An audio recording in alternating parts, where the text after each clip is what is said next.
여러분들을 시간여행이라는 말로 표현할 수 있는 그쪽으로 좀 안내해 볼까 합니다. 56년이에요. 까마득한 옛날이죠.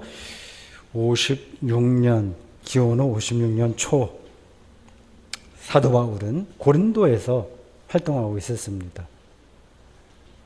로마 소식을 듣고 로마 그리스도인들에게 긴 분량의 글을 작성해서 보냈습니다.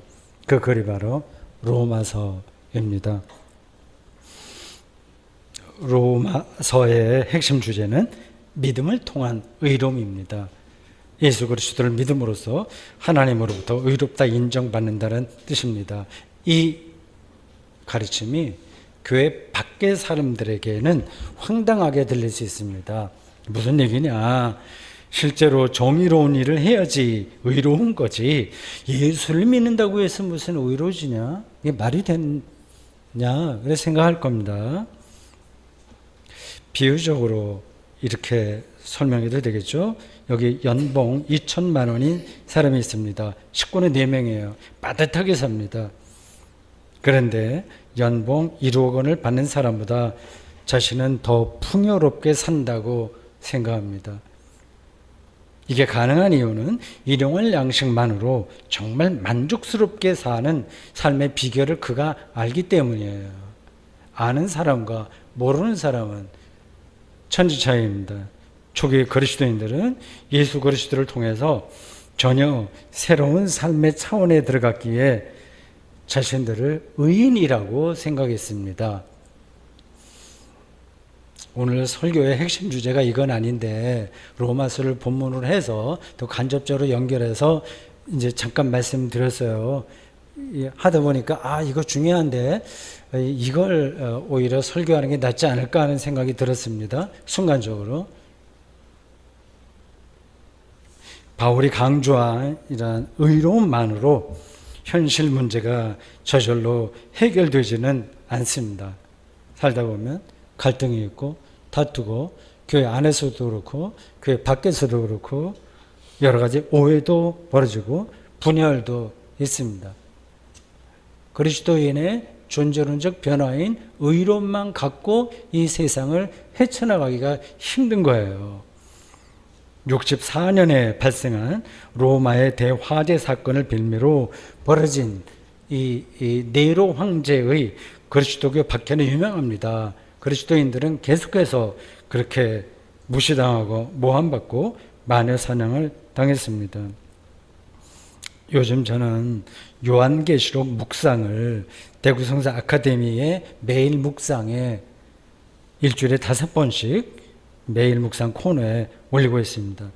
요한계시록은 이 바울이 활동하던 시대에 그리고 네로 황제의 박해를 받던 그리스도인들보다 한 세대 후의 이야기예요. 90년대입니다. 당시 황제는 도미티아누스입니다. 이때 황제 숭배 정책이 더 노골적으로 전개되었고 그리스도인은 신앙을 포기하냐 아니면 순교냐 아니면 도망다니느냐 하는 절박한 상황에 놓여 있습니다. 지금으로서는 상상할 수 없는 일이 벌어진 겁니다. 요한은 네로 황제의 환상으로 알려진 이 도미티아누스를 짐승으로 묘사합니다. 두 번째 짐승으로 묘사해요. 첫 번째 짐승은 네로입니다.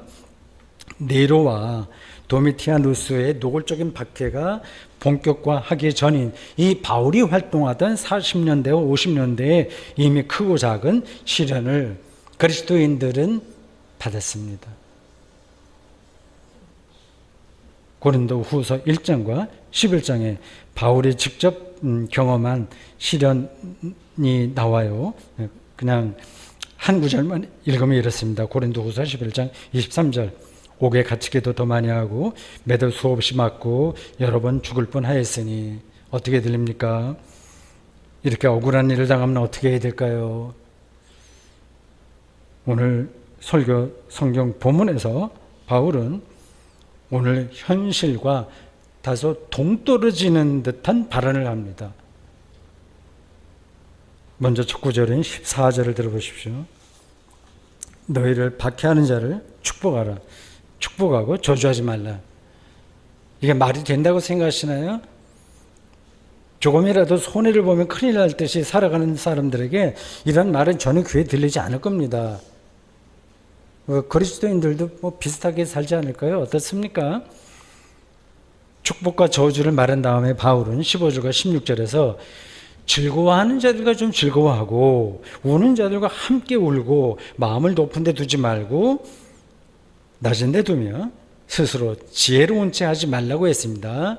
조금 동떨어진 약간 맞지 않는 아구가 맞지 않은 발음 같은데 연결되는 거예요. 삶을 자기 인생을 손익계산서로 생각하지 말고 삶 자체에 집중하라는 겁니다. 같이 즐거워하고 같이 울고 삶 자체에 집중하는 거예요. 그러니까 박해하는 자를 찾아가서 일일이 따진다고 네 이랬지 저랬지 이거 잘못했지 이렇게 따진다고 해서 근본적으로 문제가 해결되지 않기 때문입니다. 그런 일에 삶의 에너지를 소진하면 그 결과에 상관없이 공허해집니다. 안 그런가요? 어떻게 생각하십니까? 바울은 17절에서 이 문제를 조금 더 적극적으로 표현합니다. 우리 교회 예배 마지막 순서인 위탁의 말씀에 종종 나오는 문구입니다. 아무에게도 악을 악으로 갚지 말고 모든 사람 앞에서 선한 일을 도모하라. 이 악을 악으로 갚지 말라고 하는 게 이게 말이 되나요? 악을 못 본 차라는 말은 아니겠죠. 우린 정의롭게 살아야 됩니다. 그러면 악을 징벌해야죠. 그렇게 우리가 배우고 살았습니다. 이미 오래전 바벨론 문명은 이는 이로 눈은 눈으로 라는 원리를 세웠어요. 이런 원리에 따르면 악은 단호하게 제거해야 됩니다. 바울이 이 글을 쓰던 시대의 로마는 자기들이 악이라고 여기는 대상을 가차없이 응징했습니다. 그게 정의의 실현이라고 생각했습니다. 로마 제국은 팍스 로마나 즉 로마의 평화에 장애가 되는 대상에게 조금 더 연민을 느끼지 말고 압도적인 군사력으로 제압하고 박멸했습니다. 수단 방법을 가리지 않았습니다. 자신들이 당한 것보다 3배, 10배 이상 그리고 더 악한 방식으로 잔인한 방식으로 갚았습니다. 그게 당시 세상의 작동 원리입니다. 지금은 어떨까요? 그런 일을 용감하게 수행한 사람은 로마의 전쟁 영웅이 됩니다. 전쟁 영웅은 다 그런 식으로 일을 처리했습니다. 지금 대한민국 정권은 북한이라는 악을 압도적인 힘으로 제압하는 게 최선이라고 여기는 것 같아요. 때려잡자 공산당이라는 구호가 먹히던 60년대, 70년대로 완전히 거꾸로 돌아간 것 같습니다. 뜬금없이 육군사관학교에 설치된 홍범도 장군의 흉상을 소련 공산당에 가입했다는 빌미로 북한 정권이 세워지기도 훨씬 전에 죽은 사람인데 그 흉상을 철거하겠다고 합니다. 야단 법석회입니다. 윤 대통령은 광복절 73주년 기념식 축사에서 결코 이러한 공산 전체주의 세력, 그 맹종 세력, 추종 세력들에게 속거나 굴복해서는 안 된다라고 외쳤습니다. 제가 신학대학 학부 다니던 시절에 종종 듣던 주장입니다. 많이 듣고 자랐어요. 저와 연배가 비슷한 분들은 생생하게 기억할 겁니다. 본인으로서는 진정성이 있다 하겠지만 제 눈에는 세르반테스가 돈키호테라는 책에서 묘사했듯이 풍차를 보고 괴물로 착각해서 창을 빼들고 돌격하는 돈키호테처럼 보입니다. 북한 체제를 옹호하거나 감쌀 대한민국 사람은 하나도 없습니다. 북한 경제력보다 우리 경제력이 수십 배 크고 군사력도 우리가 월등하고요. 국방비는 우리가 최소한 10배 이상 씁니다. 한미일 안보 경제 동맹 체제는 모기를 잡으려고 대포를 준비하는 격입니다. 이렇게 말하면 저를 친북 좌파 목사라고 비난할 사람들이 있을지 모릅니다. 경북 대구 지역의 정서가 좀 그런 편이죠. 악을 악으로 갚지 말라고 한 바울은 이렇게 덧붙였어요. 모든 사람 앞에서 선한 일을 도모하라. 우리 편에게만 선한 일이 아니라 모두에게 선한 일을 추구하라고 하는 겁니다. 남한만이 아니라 북한에게도 선한 일을 도모하는 거죠. 윈윈이라는 말이 있지 않습니까? 서로에게 유익이 되는 길이 최선의 길입니다.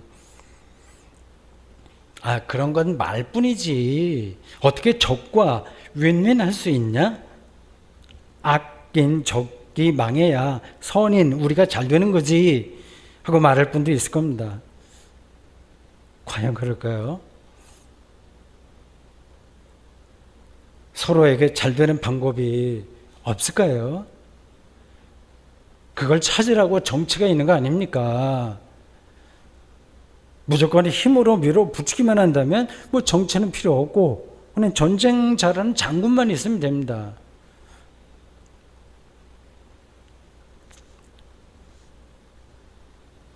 악으로 갚지 말라. 즉 악한 세력을 악한 방법으로 제압하지 말라는 말이 무슨 뜻인지를 바울은 조금 더 분명하고 더 구체적으로 19절에서 이야기합니다.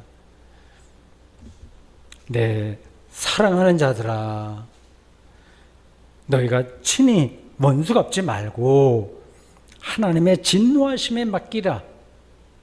기록되었으되 원수 갚는 것이 내게 있으니 내가 갚으리라고 주께서 말씀하시니라. 바울은 신명기 32장 35절을 근거로 원수를 직접 갚지 말라고 하나님께 맡기라고 권면했습니다. 일단 이 말은 악에 대한 사적 안갚음에 대한 제한이라고도 볼 수 있어요. 앞에서 언급했던 이에는 이, 눈에는 이라는 명제도 사실은 사적인 안갚음에 대한 제한입니다. 이제 원수 갚는 일을 개인에게다 맡겨둬 버리면 결국은 힘이 약한 사람이 더 크게 당하는 세상이 될 테니까요.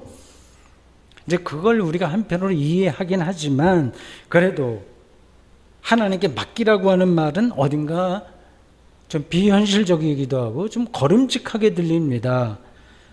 직장에서 공정하지 못한 대우를 받아도 그냥 넘어가라고 하는 말인가? 하나님이 갚으실 테니까 그냥 내버려 두라는 건가? 그리스도인은 세상이 어떻게 돌아가든 상관하지 말고 뭐 기도만 하라거나 아무리 억울한 일을 당해도 왈가왈부하지 말고 침묵하라는 뜻인가? 이런 생각이 드는 거예요.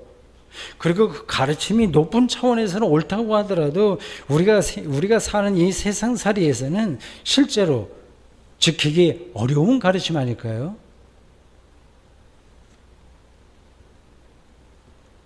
바울이 이렇게 말한 데는 두 가지 이유가 있다고 생각합니다. 이 성경은 모든 이야기들을 풀진 않아요. 그냥 명제식으로 얘기합니다. 그게 어떤 내용인지는 우리가 해석을 해야 되는 거예요. 그 해석 없이 그 명제만 갖다가 끌어다 적용시키면 이게 이제 독단이 됩니다. 두 가지 이유가 있다고 생각합니다. 제가 잘 봤는지는 모르겠어요. 여러분들이 판단해 보십시오. 정 목사가 잘 해석하고 있는지 아닌지 말입니다. 하나는 직접 원수 갚는 일이 우리의 영혼을 훼손한다는 사실입니다. 원수가 쓰러질 때 순간적으로 통쾌하겠죠. 모든 사람들에게 일어나는 심리적인 통쾌감입니다. 제가 어렸을 때 전쟁 영화가 많았어요. 뭐 지금도 있겠죠. 우리나라도 남북 전쟁을 직접 경험했고, 이렇게 민족 간의 전쟁을 거친 나라에서 노벨 문학상 나오지 않은 게 참 이상하다. 세계 문학계에서는 평가하고 있습니다. 월남전에도 국군을 파병했기에 가지 않았으면 좋았겠지만 어쨌든 파병했기에 그런 영화가 나오면 많은 관객이 동원됩니다. 미국의 서부 개척 당시에 서부 활국에도 그런 장면이 많이 나옵니다. 거기서 유명해진 배우들 많잖아요. 권총잡이들이요.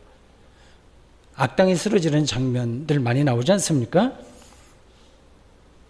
우리 편이 몰리다가 악당이나 적군을 물리치는 통쾌한 장면에서 관객은 손뼉쳤습니다.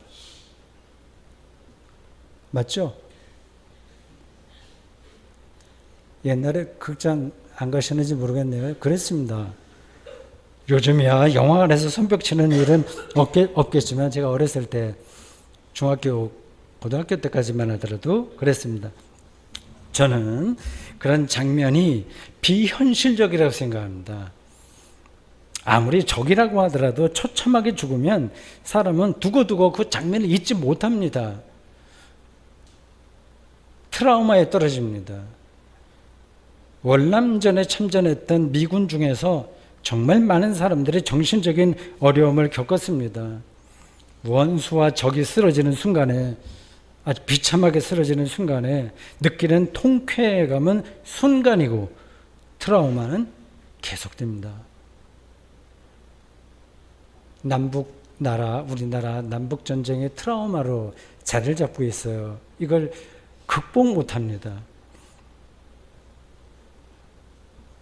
가장 난폭한 격투기인 미국의 UFC 영상을 가능하면 여러분들이 보지 않기를 권면합니다. 인간의 폭력성이 여지없이 발휘되는 영상을 반복해서 보면 정신적인 어려움이 생길 가능성이 크기 때문입니다.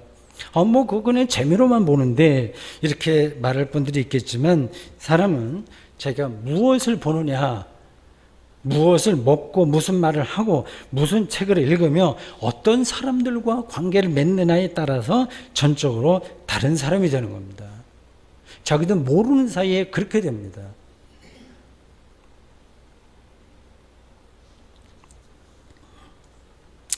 에릭 프롬은 인간은 파괴적인 동물인가? 라는 책에서 인간 문명이 인간을 점점 더 파괴적으로 만들었다고 분석합니다. 우리는 보통 정글에서 사는 그런 사람들이 더 포악하다고 생각하잖아요. 그렇지 않다는 겁니다.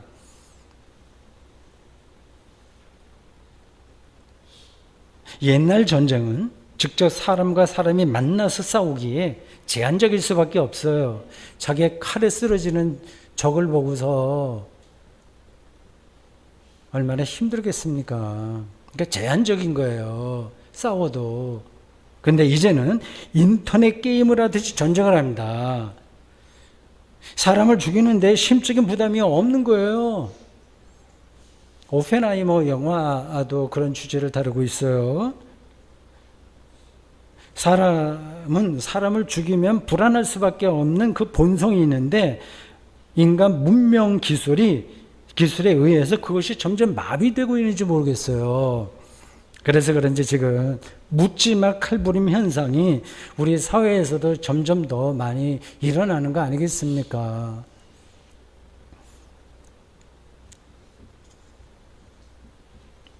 바울이 신명기에서 인용한 원수 갚는 것이 내게 있으니 내가 갚으리라고 하는 말씀을 좀 나이브하다 이렇게 생각할 수도 있어요. 우리가 경험하는 세상은 하나님이 심판하지 않더구만 그런 겁니다. 하나님의 심판이 없는 것처럼 보여요. 세상은요. 악한 사람도 화려하게 살다가 천수를 다합니다. 착한 사람도 죽을 때까지 고생 바가지 하는 사람들이 많습니다. 일본 식민 지배 당시에 친일에 앞장섰던 장본인들과 그 후손이 계속 떵떵거리고 살았고요. 조선 독립을 위해서 자기를 희생했던 이들과 그 후손들이 어려운 삶을 면치 못하게 됐습니다. 어떻게 하나님이 원수를 갚아주신다고? 그게 안 보이는 거예요, 우리 눈에요. 저도 이에 대해서 지금 당장 분명한 대답을 여러분들에게 드릴 수 없습니다. 바울의 말에 귀를 조금 더 기울이시라고 말씀드릴 뿐입니다. 우리가 다 알지 못하는 것은 그 가르침으로 조금씩 들어가는 게 최선이에요. 20절에서 이렇게 바울이 이야기합니다. 원수가 줄이거든 먹이고 목마르거든 마시게 하라. 네가 숯불을 그 머리에 쌓아 놓으리라고 하는 겁니다. 그러니까 원수를 사랑하는 거죠. 더 잘해주는 거죠. 그렇게 해야 부끄러움을 깨닫게 된다는 뜻으로 들립니다. 또 이게 말이 되나요? 이게 말이 되나요? 정말 나쁜 놈들, 저 원수라고 생각하는 사람들에게 잘해주면 오히려 우습게 보고 더 악랄하게 나오잖아요. 그런 경우도 많잖아요. 뭐 고부간의 갈등은 옛날에 많았어요. 그 며느리가 그렇게 시어머니가 말도 안 되는 것 같고 이렇게 트집을 잡고 괴롭혀 온다고 할 때 잘해준다고 해서 시어머니가 또 잘해주나요? 변하나요? 잘 안 변하거든요. 사람 참 변하기 힘듭니다. 근데 바울이 이렇게 말을 하니까 이게 도대체 무슨 말이에요? 다시 북한 이야기입니다. 북한이 형편이 어렵다고 제공한 비료와 식량과 의약품이 해규되어서 우리를 위협한다. 이렇게 주장하는 사람들도 많이 있지 않습니까? 또 일리가 없지도 않아요. 그런데 우리는 조금 더 솔직해야 됩니다. 진정성 있게 그들을 돕고 보살폈다고 우리 나만이 자신 있게 말할 수 있나요? 그냥 불쌍하니까 돕는 거 아니에요? 진정한 의미에서 형제애는 없었습니다. 우리가 잘 산다는 사실을 뽐내고 싶을 뿐이지 사랑한 게 아니죠. 사랑했다면 그쪽이 어떻게 나온다고 해도 서운할 게 없는 겁니다.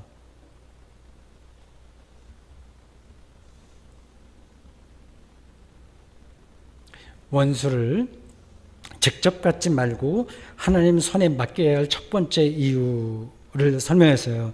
우리의 영혼을 회송하기 때문이라고 하는 겁니다. 우리는 그걸 감당할 만한 영혼의 무게가 없어요. 그걸 무도하게 하고 있는 겁니다. 이제 두 번째 이유를 말씀드려야 됩니다. 우리 자신이 원수 또는 악일 수 있다는 사실이 그것입니다. 악을 척결하려고 나서는데 알고 보니까 그게 바로 우리 자신인지 몰라요. 그 원수에게 있었던 이 악이 우리에게 똑같이 있다면 얼마나 황당한 일이겠습니까? 성경은 악의 뿌리가 아주 보편적이다, 아주 깊다는 사실을 계속 이야기합니다. 아담과 이브의 선악과 이야기는 신처럼 눈이 밝아지고 싶다는 인간의 보편적 욕망을 가리킵니다. 착한 사람이냐 나쁜 사람이냐 상관없이 다 있는 거예요. 가인이 동생 아벨을 죽인 사건은 이 살인 행위가 아주 근원적이라는 뜻입니다. 가인은 아벨이 뭘 잘못해서가 아니라 질투심 때문에 동생을 죽였어요. 성경은 이런 악한 행위의 배경에 또는 그 심층에, 심리학적 용어로 하면 그 무의식의 세계에 사탄과 마귀가 작동한다고 말합니다. 근거 없다고 저는 보지 않습니다. 악과 죄가 인간에게 보편적인 현상이라는 뜻입니다. 이런 점에서 악을 척결한다는 말이 얼마나 경솔한 일인지 몰라요. 민생보다 이념이 우선한다는 말로 좌파 척결을 부추기는 정치 지도자는 인간에 대한 이해가 천박한 겁니다. 2000년 이어진 기독교 영성과 신학의 역사를 모르는 사람이 툭하면 저 목사는 자유주의 신학자야, 좌파 신학자야, 동성애 찬성론자야, 이렇게 매도하는 행태하고 똑같은 거예요. 모르니까 그런 말을 하는 겁니다. 그러니까 용감한 겁니다.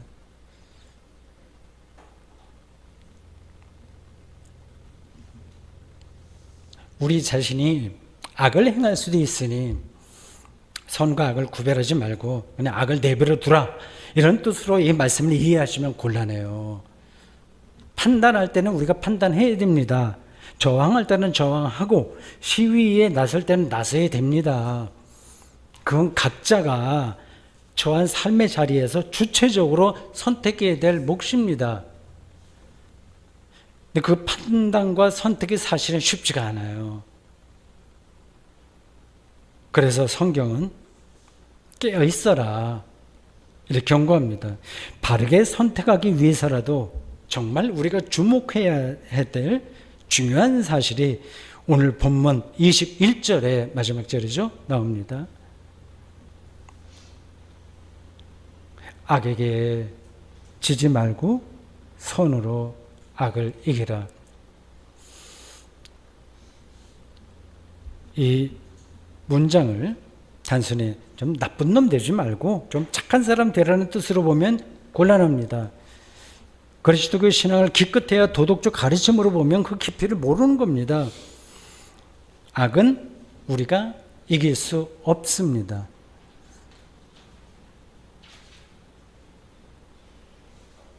우리는 착하면서 동시에 악합니다.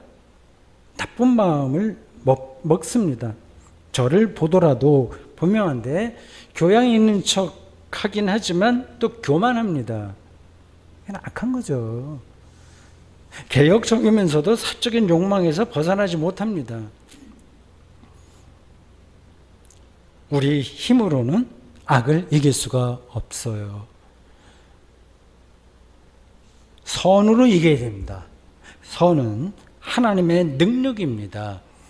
선으로 이기라는 말은 하나님의 능력으로 이기라는 뜻입니다. 따라서 우리에게 중요한 일은 하나님의 선한 능력에 휩싸이는 겁니다. 그런 복음 찬송도 있죠. 독일 찬송가예요. 보네포 목사가 작사한 곡입니다. 하나님의 선하신 능력, 감옥에서 작사한 겁니다.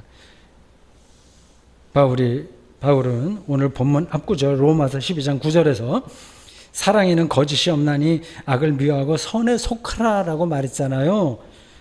바로 그걸 이야기합니다. 하나님에게 속하라는 뜻이에요. 일단 속해야 돼요. 그 다음에 자기에게 벌어지는 문제들은 주체적으로 판단해서 제가 저항하려면 저항하고 받아들이면 받아들이고 살아야 됩니다. 그 전제 조건이 있어야 됩니다. 설교 앞대목에서 저는 로마서의 핵심이 예수 그리스도를 믿음으로 의롭다고 인정받는 것이라고 말씀드렸어요. 그 의로움이 곧 선입니다. 우리는 하나님의 선하신 능력에 의존해서 사는 사람들이에요. 이걸 좀 많이 설명을 해야 되는데 이 단락도요. 그런 믿음으로 우리는 세상에서 악과 대결할 수 있습니다. 그 악은 다른 이에게도 있고 우리 자신에게도 있습니다. 과연 무엇이 악이고 위선이고 그리고 원수인지 헷갈릴 때도 없지 않을 겁니다. 동의하실 거예요. 그러나 분명한 사실은 예수 그리스도를 통해서 죄와 죽음이 극복되었듯이 악이 굴복했다는 사실입니다. 현재 남아있는 악은 폐잔병에 불과한 거예요. 그러니 여러분 앞에서 벌어지는 그 악 앞에서 절망하지 마십시오. 다른 사람의 악이나 여러분 스스로의 악이나 절망하지 마십시오. 주눅들지 마십시오. 하나님의 선하신 능력으로 이기십시오.